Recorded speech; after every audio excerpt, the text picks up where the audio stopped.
Good morning everyone, welcome back to my channel. তোমরা সবাই কেমন আছো? আমি ভালো আছি, কিন্তু আমার মা একদম ভালো নেই। মায়ের ভীষণ জ্বর। আজকে হচ্ছে 19শে জুন 2025, আর ঘড়িতে বেজেছে এখন 11:45। মা এই 10 মিনিট আগে ঘুম থেকে উঠেছে, উঠেই কথা শুনছে না, আবার সব সবজিপাতি নিয়ে বসেছে। এই দেখো আমার মাকে। মা, শরীর কেমন? ওই তো কথা বলতে অসুবিধে, গলায় ব্যথা, শোনে না কথা। এই ফ্রিজটা খোলে, জল বার করে, ঢক ঢক ঢক ঢক করে গিলতে থাকে। ওমা, আর জল খাবে ঠান্ডা? শোনোনি কেন কথা যখন বলে গেছি? হ্যাঁ, এগুলো রাখো মা, আমি করবো। সরো, ভাই পাগল করে দেবে। কালকে দেখো বাজারে গেছিল, কালকে অনেক কটা কাজ হয়েছে। কি কি হয়েছে তোমাদের বলছি। আর এই দিকটাও পাহাড় স্তূপাকার। কালকে লাজপত নগরে যাওয়ার কোনো প্ল্যান ছিল না। কালকে প্রথমে গেছিলাম, আমাদের প্ল্যান ছিল ওই যে প্লাস্টিকগুলো রিসাইকেল করতে দেওয়া হবে, ওটারই প্ল্যান ছিল। ফ্যানটা বন্ধ করি, শুনতে পাবে না কিছু মনে হয় আমার। ওটারই প্ল্যান ছিল যে রিসাইকেলে দেবো। ওটা যেহেতু সিআর পার্কের কাছেই, ওখলাতে, তো তার জন্য সিআর পার্কে গোবিন্দপুরি থেকে একটু বাজার করে আসা হবে। তারপরে কালকে ছিল বুধবার, তো গোবিন্দপুরিতে হাট বসে, ক্লোবে যাওয়ার ছিল, তো গেলাম। ওটাও রাস্তায় পড়ে, জিকে ওয়ানেও দেখিয়েছিল। তো জিকে ওয়ানে থেকে তারপরে ওখলা গেলাম, ওখলা থেকে তারপরে সিআর পার্ক আসলাম। আমি অফিসে গেলাম, মার ভাই গোবিন্দপুরিতে গিয়ে একটু টুকটাক বাজার যা যা আছে, লাউ শাক, তারপরে যা যা জিনিসগুলো কলকাতার স্পেশালিটি, সেগুলো তো গোবিন্দপুরি সিআর পার্কেই পাওয়া যায়, সেইগুলো নিল। তারপরে তখনও বাজে কটা বাজে, তখন সন্ধে 6টা 6:30 বাজে। তো তখন তো বিকেল এখানে, তো তার জন্যে মা ভাই বললো যে মঞ্জিনিসে খাই, তো টুকটাক খেলাম ওখানে স্ন্যাক্স। তারপরে কি করব, মা বললো চল কয়েকটা জিনিস কেনার আছে গরমের, সেটা লাজপত নগর সেন্ট্রাল মার্কেট থেকে করে নিই। কারণ আগের দিন লাজপত নগর গেছিলাম, শুধু ওয়েস্ট সাইডে গিয়েই চলে এসেছিলাম, আর টাইম হয়নি। তো তার জন্য কালকে লাজপত নগর সেন্ট্রাল মার্কেটও গেছি। তো ঘরটা একেবারে গোদামখানা হয়ে আছে, কেননা এখনো কিছু গোছানো হয়নি। তো এবারে কালকে রাতে তারপরে বাসের ওই লাজপত নগরের যে বাস আছে, ফুড বাস অফ ইন্ডিয়া, ওখানে ডিনার করেছি। রাতে ওখানেই ডিনার করতে করতে আমাকে বলে কি না শরীরটা খারাপ লাগছে। তো আমি গায়ে হাত দিয়ে দেখলাম বেশ জ্বর আছে। কথা তো শোনে না, ওখানেও ঠান্ডা জল খাচ্ছে, বাড়িতে তো কন্টিনিউয়াসলি ঠান্ডা জল খায়। আমি কিন্তু সবসময় নর্মাল টেম্পারেচারের জল খাই, আমি ফ্রিজের জল খাওয়া পছন্দই করি না। আর বাড়িতে মাটির মটকা আছে, ওটাও ওনাদের মা ছেলের পছন্দ হয় না। ছেলেও কাশে, কিন্তু ছেলের যেহেতু বয়সটা কম, তাই জন্য ছেলে পুষিয়ে দেয়, ঠিক আছে। এবার এনার তো বয়স হয়েছে, কে কার কথা শুনে, প্রত্যেক উনি জল খাবেন, গলা বাঁধাবেন, জ্বর আসবে, এখন কথাই বলতে পারছে না। আমি বলছি যে আমি সব গুছিয়ে দেবো, না সেটাও হবে না। আমার আজকে অফিসে যাওয়ার কথা ছিল, আমার আজকে পেন্টারের লোক এসেও গেছে, কিন্তু মায়ের শরীরের অবস্থা দেখে আমি বললাম যে আমি যেতে পারবো না। রঞ্জিতের একটা বন্ধুকে ডাকা হয়েছে, ক্লার্কি, তো ও থাকবে আজকে। ও থেকে আজকে যতটা পেন্টিংয়ের যা যা হয় আমি ফোনে বোঝাচ্ছি। তো অফিসের চাবিটা পাঠানোর ছিল, তো স্পিডি করলাম চাবিটা। শরীরে পারছে না, কিন্তু টুকুর টুকুর কাজ ওনাকে করতেই হবে। কি বলবো ভাই, এই হচ্ছে আমার মায়ের শরীরের আপডেট। কেন খারাপ হয়েছে, খারাপ হওয়ার পরও কারোর কথা শুনছে না, কাজ উনি করবেনি, ওনাকে ধরে বেঁধে রাখা যাচ্ছে না। আর বাড়িতে আছে কটা কলা, ভাই তো কলা খেতে খুব ভালোবাসে, প্লাস আমিও রোজ একটা করে কলা খাই, শরীরের জন্য যেহেতু ভালো। তো কলাগুলো পুরো পেকে গেছে, এরকম করেই ঝুলিয়ে রাখা হয়, তার জন্য কয়েকটা দিন গেছে, হয়ে গেছে অনেক দিন এনেছে। রোজ একটা করে খাই, কালকে খাওয়া হয়নি, তো তার জন্য আমি একবারে আজকে 2টো কলা খাবো, কেন এগুলো নরম হয়ে গেলে আর খেতে ভালো লাগবে না। তো কলা আর এই ক্রিম ক্র্যাকার বিস্কিট। মাকে তো কলা দেওয়া যাবে না, কেন কলা খেলে তো গলার অবস্থা আরো কাহিল হয়ে পড়বে। তো মোমো এনেছি, মোমো খাবে কালকে, গরম করে দেবো। চিকেন মোমো আছে অবন্তিকার, গুলো গরম গরম খেয়ে নেবে। এদিকে আসো, বসো, আমি গরম করব, হাত দিয়ে নরম করছি। এই যে এই শরীর খারাপ হলে আমার আরো বেশি বিপদ, কেন কথা শোনা না তো। এখন একটা কলা খেয়েছি, দুপুরের দিকে একটা কলা খাবো। আর জানো তো, লাজপত নগরকে না আফগান কলোনিও বলা হয়। লাজপত নগর সেন্ট্রাল মার্কেটের অপোজিটে একটু ভেতরের দিকে গেলেই প্রচুর আফগানিস্তানি ফ্যামিলিজ থাকে, এবং এখানে ওরা ব্যবসাও করে। ওদের ওষুধের দোকান, উনানি মেডিসিন যেটা ওরা বলে, তারপরে ওদের খাবারের রেস্টুরেন্ট প্রচুর প্রচুর আছে। মানে পুরো কলোনি জুড়ে আফগানি লোকেরা থাকে, এবং ওদের একটা আলাদাই জগৎ ওখানে গড়ে উঠেছে। সবাই যায় ওখানে, আমরাও বহুবার গেছি ওখানে আফগানি খাবার খেতে, ভালোই হয়। ওদের যেরকম হয় একসাথে বসে খাওয়ার জন্যে একটা বড় জায়গা দেয়, খুব সুন্দর সাজানো গোছানো হয়। তারপরে আফগানি পোলাও, চপটা, মাটন চপটা এগুলো হয়। আমার খুব একটা ভালো লাগেনি, বিকজ ওরা তো খুব রাগেড টেরেনের মানুষ, তো তার জন্যে ওদের খাবারের প্যালেট আমাদের রসানো কষানো প্যালেটের সাথে মেলে না। কিন্তু তাও খাওয়া তো যায় না, এক একটা এক্সপিরিয়েন্স হচ্ছে। তো কালকে আমরা তো লাজপত নগর সেন্ট্রাল মার্কেটে ঘুরেছি, ভাই চলে গেছিল ওই আফগান কলোনিতে, ওখান থেকে কি এনেছে দেখো। আমার মা কাজ করেই যাচ্ছে। এই যে এটা কি বলো তো, কারা কারা ঠিক গেস করতে পারবে দেখা যাক, কমেন্টে জানাও। আমি একটু ক্লু দিয়ে দিচ্ছি, এটা অটোমান এম্পায়ারের অরিজিন হচ্ছে এবং এখনো টার্কি আর গ্রিসে খুব পপুলার, দুবাইতে পপুলার অবভিয়াসলি। তো দেখা যাক কতজন গেস করতে পারো। ভাইয়ের এই মিষ্টিটা খেতে খুব ভালো লাগে, এটা এক ধরনের ডেজার্ট, কিন্তু এটা ভাই নিয়ে এসছে এক বাটি ভর্তি, এখন আস্তে আস্তে খাওয়া হবে। ইনি কথা বলতে পারছেন না, তাও ইশারাতে কাজ করাচ্ছেন। তোমাকে আমি যেরম দিয়েছি তুমি সেরম থাকবে, বিছানা দেওয়া হয়েছে, যশো যাও, খিদে পেলে খেয়ে নাও কিছু, ছেলে বলে দিয়েছে। কিন্তু কি খাবে? মোমো খাবে? গরম গরম মোমো খাও। হ্যাঁ, ভাই গরম করছে। আর এখানে কালকের এই যে পিৎজা, এটাই আমাকে খেতে হবে, এটা আমার ব্রাঞ্চ, আর লাঞ্চ করব না। আর এই যে কুরকুরে মোমো, ভাত খাবো না, তুমি খাবে মাছ দিয়ে, ঠিক আছে? আমি বেরোবো। সেই ফেমাস আবান্তিকার মোমো, আর কালকে যে বাসে খেয়েছি তার কুরকুরে মোমো। মা 2 পিস মোমো খাবেই খাবে। আবার এখানে বলে কি না অ্যান্টিবায়োটিক দে না আমাকে, আমি একদম ঠিক হয়ে যেতে চাই, এক্ষুনি ঠিক হবো। এক্ষুনি ঠিক হওয়ার দরকার নেই। ঠান্ডা জল যখন খেতে তখন মনে ছিল না শরীর খারাপ হতে পারে, এতবার বলার পরেও এমন চুপটি করে হাসবে। কাজ করবে 2 মিনিটের, শোবে 10 মিনিটের, কেই বা বলে কাজ করতে?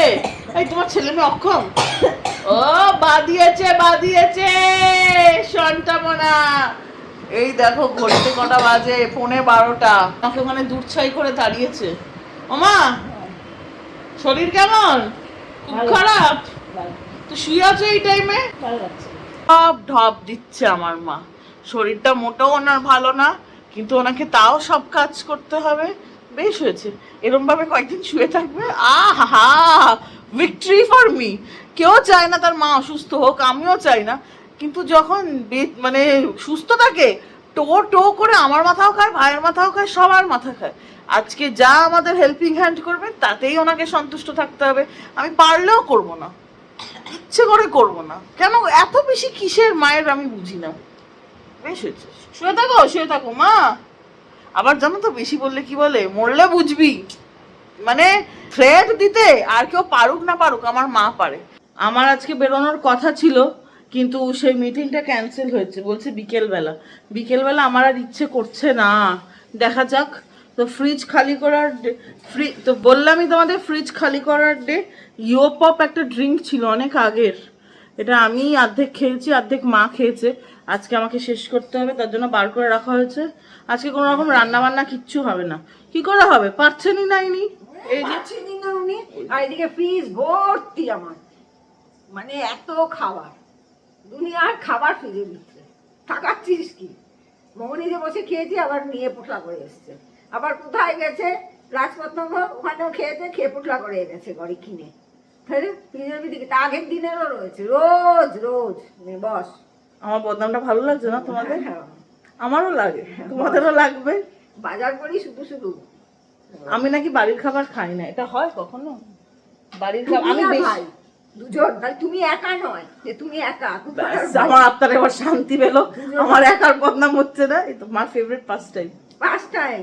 কেউ যদি এসে দেখে তাহলে বুঝবে ফ্রিজটা। ফ্রিজে তুমি খাও না, আমরা খেয়ে নেই, তুমি না খেয়ে থাকো। আমি না খেয়ে থাকি, তার জন্যই বাদিয়েছো। ঠান্ডা জল খাবে না গো? ঠান্ডা জল খাচ্ছি কেন? খেতে না করেছি তো, এত গরম, বাবার একটু ঠান্ডা জল খেলে মনে হয় শান্তি। এখন একদম পার্মানেন্ট শান্তি।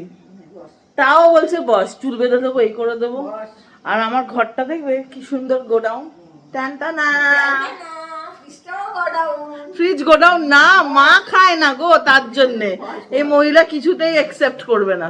আমি সকাল উঠে এত বেশি খেয়ে নিয়েছি, কেন ভেবেছিলাম বেরোবো। তো বেরোলে আমি যেহেতু অফিসের যে অবস্থা কালকে দেখলেই তো, এরকম পুরো চুন মাটির কাম করা আছে সব, তো তার জন্য পিৎজাটা খেয়েছি, ভাইও খেয়েছে। আমার পেটে আর জায়গা নেই, এখন সন্ধ্যের আগে নৌ খাবার। তুমি একা খাবে? আমি একাই খাবো, ভাত বাইরে করেছি, থাক আমি একা খাবো। রেগে গিয়ে বলছে গো। কটা বাজে? 2:30। করো কি? ভাত খেতে বসেছি। ওই দেখো কি নিয়েছে, ভাতু আর মরলা মাছের সর্ষে বাটা দিয়ে ঝাল। ওফ, পিওর সিলেটি। একদম। তুমি আর ভাই ভাত খাবে না, তো আমি কি করবো? সেজন্য আমি ঠাকুর উঠুর দিয়ে এখন ভাত খেয়ে ওষুধ খাবো, খেয়ে ঘুম দেবো। আমাকে ডাকবে না, হ্যাঁ খাই। তুই পারমিশন দিচ্ছ খাওয়ার জন্য? আমি কি এখানে অটোক্রেসি রুল চালাচ্ছি? হ্যাঁ, তুমি সামনে বসে আছো। তাই বলে পারমিশন নিতে হবে? তুমি একা একাই তো বকছো। তুমি মজার আছো মা।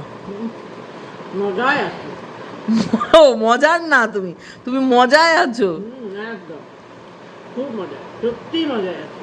এই ভাত বাস। খাচ্ছি, মিথ্যা কথা বলে লাভ নেই, খুব মজায় আছে। কেন তুমি আগে মজায় ছিলে না? মাত্র ভগবান জানে। তাও তো তুমি বলতে তুমি ভালো ছিলে। হ্যাঁ, আমি ওখানে খারাপ বলি। তো তাহলে কি করে বুঝবো কোনটা ভালো? তুমি যেটাকেও ভালো বলতে এখনো ভালো বলছো, কি করে বুঝবো মা? যে আমার সঙ্গে থাকবে সে বুঝবে কোনটা ভালো কোনটা খারাপ। আমি তো জানি না মা, তোমার কথার আমি বুঝতে পারছি না। তুমি আগেও বলতে ভালো আছি, এখনো বলছো মজায় আছি, তুমি কোনটায় আছো মা? আমি সন্তানদের কষ্ট দিতে চাই না, ও আমার সন্তানরা কষ্ট পাবে না। এখন বলি ওই সময়টা খারাপ ছিল। খারাপ ছিল বাবা, তাতেও কত ভালো, এটাই বেস্ট। কেন বলিস, দুটো সন্তান, এদিকে আমি কেন খারাপ বলবো? আমি কাউকে কেউ বোকা না মা, সন্তান বাচ্চাদেরও একটা গাট ফিলিং হয়, ওরাও বোঝে। এটুকু বলবো যে তোমার বোকামোর জন্য আমাকে আর ভাইকে বেশি কষ্ট করতে হয়েছে, ব্যাস।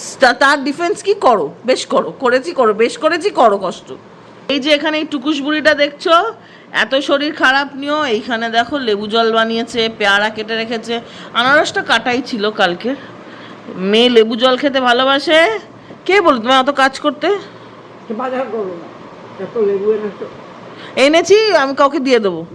ডোগো খাবে, সুন্দরী আছে না, সুন্দরী খাবে, লেবু খাই। গরু খাবে না। আমি এই জাস্ট ফ্রেশ হয়ে এলাম, মানে স্নান করলাম, আর ঘড়িতে বাজে এখন 3:50। আর এইখানে যত জিনিসপত্র আছে কালকের কেনাকাটা সব এখানেই আছে। এখন আর ইচ্ছে করছে না, যা গরম।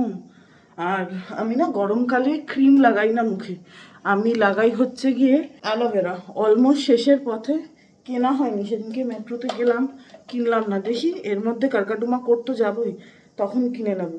আর আমার মা ঘুমিয়ে পড়েছে ওষুধ টষুধ খেয়ে, মাকে ওষুধ খাইয়ে দিয়েছি কাফ সিরাপ, মা ঘুমোচ্ছে, মা ঘুমোক, আমি একটা সিনেমা দেখবো ভাবছি। তারপরে বিকেলবেলা হয়তো আমার একটা মিটিং থাকতেও পারে, 5টার সময় ফিক্স হলো, সেটা ডিলে হতে হতে 6টা হলো, সেটা 7টা হলো, এখন অবধি ফাইনাল আছে 7টা। সবার আগে ঠিক হয়েছিল যে লাঞ্চের সময় মিট করব, প্রথমবার মিট করছি ক্লায়েন্টকে। বাবা, রোদটা হঠাৎ করে নিভে গেল, বৃষ্টি আসবে নাকি? আষাঢ় মাস তো, যখন খুশি তখন বৃষ্টি হয়, এই সবসময় শ্রাবণের ধারার মতো সবসময় বয়ে যায় না। দেখা যাক, বৃষ্টি আসলে আসবে, ছাতা তো আছে, গাড়িটা বাইরে রাখা আছে, ছাতা নিয়ে গাড়ি অবধি যাব যদি মিটিং হয়, দ্যাট ইজ।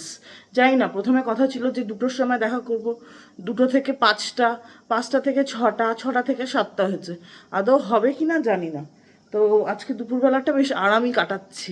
অনেক রিকোয়েস্ট করার পর বুই এসছে, ওই দেখো, ওই দেখো, এটা আমার মাম্মা। আদৌ করে দাও মাম্মা। শরীর কিরকম তোমার? মুখ দিয়ে কথা বেশি জোরে বেরোচ্ছে না গো, কাশি হয়ে যাবে তাহলে, তাই তো? ওই যে ওই যে বাবা, বেশি দরকার নেই। আমার তো আজকে ভীষণ মন খারাপ, তোমরা জানোই, এতক্ষণে জেনে গেছো, আগের ব্লগেই বলেছি। আমার লাজপত নগরের মার্কেটের সমস্ত ক্লিপ উড়ে গেছে, এডিট করার পর সব উড়ে গেছে, শুধু সেভ করিনি। যে অ্যাপে এডিট করি সেটাতে ছিল, এক্সপোর্ট করিনি, আর যেখানে সেভ ছিল গ্যালারিতে সেটা ডিলিট করে দিয়েছি। কি আর করা যাবে। এখন ঘড়িতে বেজে গেছে কটা, 11টা, প্রায় 5 মিনিট বাকি আছে। আজকে ডিনার ভাই বানিয়েছে, আমি তো গেছিলাম মিটিংয়ে, তো কিচ্ছু শ্যুট করিনি। মন মেজাজ খারাপ হলে দেখবে কিচ্ছু করতে ভালো লাগে না, অ্যাটলিস্ট আমার তো লাগে না। আমার মন মেজাজ খারাপ হলে আমি খিটখিট খিটখিট করি। আর তার উপরে অফিসে ব্যবসা না, 5টা আঙ্গুল তো 5 রকমের, 5টা মানুষও 5 রকমের হয়। একজন যদি এ বলে, আরেকজন জেড বলবে, আরেকজন পি বলবে, আরেকজন টি বলবে। তো ওই অফিসেরও এক জ্বালা আছে, সেটা নিয়ে বিকেল থেকেই ওইটা ঝামেলা হয়েছে, তার জন্যই সব ডিলিট হয়ে গেছে। বিকজ আমার মাথাটা ওইখানে, আর আমি 3টে জিনিসে কাজ করছিলাম। এই ফোনে কাজ করছিলাম, এডিট করছিলাম, আমার অন্য ফোনে একজনের সাথে কথা বলছিলাম, ক্লায়েন্টের সাথে, ল্যাপটপে একটা কিছু কাজ করছিলাম ড্রাফটিংয়েরই, তারপরে ফোনেও কথা বলছিলাম। তো 4টে করতে গিয়ে একেবারে পুরো গেছে, মানে কি আর বলবো, যাকে যেটা হয়ে গেছে হয়ে গেছে। এখন এসে গেছি ডিনার করতে। ভাই একটা নতুন ডিশ বানিয়েছে। এই যে ডিনার নিয়ে বসে গেছি, ভাত, অল্প একটু ঢ্যাঁড়স ভাজা, নুন, এদিকে লঙ্কা, লেবু, লেবু তো মা খাবে না, আর এই যে পাতলা করে মুসুর ডাল। এইটা ভাই বানায়নি, এটা তাই না মাম্মা? আর আমার ভাই বানিয়েছে হচ্ছে এইটা, ডিমের কারি বানিয়েছে, ডিম কষা। কিন্তু এই গ্রেভিটা বলো তো কী দিয়ে বানিয়েছে, দেখা যাক কতজন গেস করতে পারো। দেখি কে কে ঠিক গেস করতে পারো, তাদের নাম আমি পরের ভিডিওতে নেব। দেখা যাক কারা কারা এটা গেস করো। খাওয়া দাওয়া হয়ে গেছে, টক দই নিয়ে বসে গেছি। আজকে বিট নুন আর গোলমরিচ এই দিয়ে ভালো করে ফেটিয়ে নেব। আজকের দিনের মতো একদম শেষ পর্যায়ে এসে গেছি। আর এই যে নিয়ে নিয়েছি টক দই, ভালো করে ফেটিয়ে নিয়েছি। আর কি, চলো আজকের গল্প এখানেই শেষ হচ্ছে। সুখ দুঃখ নিয়েই তো জীবন। কি হলো কে জানে, হঠাৎ করে খুব হিচকি উঠছে। এই দেখো আজকের দিনটা এরকমই গেল, ভিডিও ডিলিট হয়ে গেল, এখন আবার এই দেখো হিচকি উঠছে। তাহলে চলো, তোমরা সবাই খুব ভালো থাকবে, নিজের শারীরিক এবং মানসিক স্বাস্থ্যের খুব ভালো খেয়াল রেখো। দেখা হচ্ছে তোমাদের সবার সাথে একটা নতুন দিনে একটা ইন্টারেস্টিং ব্লগের সাথে। ততক্ষণ তোমরা সবাই খুব খুব খুব ভালো থেকো। Good night, bye bye bye bye bye.